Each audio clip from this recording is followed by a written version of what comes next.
Assalamualaikum warahmatullahi wabarakatuh. Halo konco-konco, kula Safarazen Kaloka saking kelas 11 loro absen 35 arep nyritakaken cerkak kanthi judul Kok Isin Yo. Dino Senin, dino sing paling padet.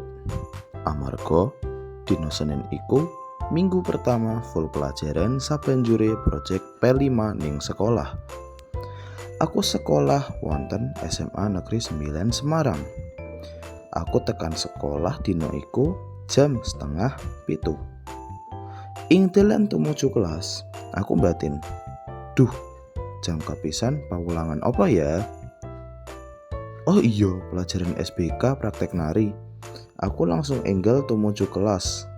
Satekane kelas, aku enggar marani koncoku kelompok sing asmane Farel, Ipan, lan Bunga.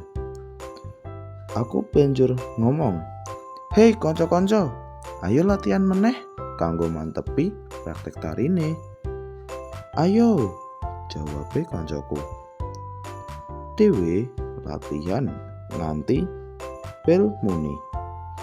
Banjur dewe mlebu kelas, berdoa, nyanyikake lagu Indonesia Raya, lan pawulangan diwiwiti. Kelompokku entuk giliran kapisan praktek nari.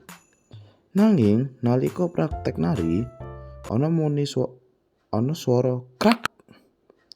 Bunga banjur ngomong, "Suara apa kuwi?"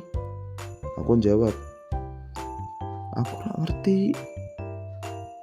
Tak demek katokku sowek. Tak jawab. Ipan banjur ngomong, "Kok iso suwek Zan? Ya wis, kowe ning musola kae ana sarung Zan, ditutupi sarung wae." Farel nambahi, "Ya wis Zan, dak kancani." Aku lan Farel banjur budal ing musola. Alhamdulillah, isih ana sarung ing musola, batinku. Aku langsung nganggo sarung kuwi lan budal menyang kelas. Satekane kelas, aku diguyu kali kanca-kanca. "Hahaha, Zan, kowe ngapa nggo sarung, Zan?" Banjur tak jawab, "Katokku suwek. Makane sarung iki nganggo nutupi katokku sing suwek." Banjur pawulangan dilanjut tekan mulih. Amanat sing iso tak jikok yaiku dadi kanca kudu tulung tinulung marang sakabehane, tur meneh kalih kanca. Sekian, terima kasih.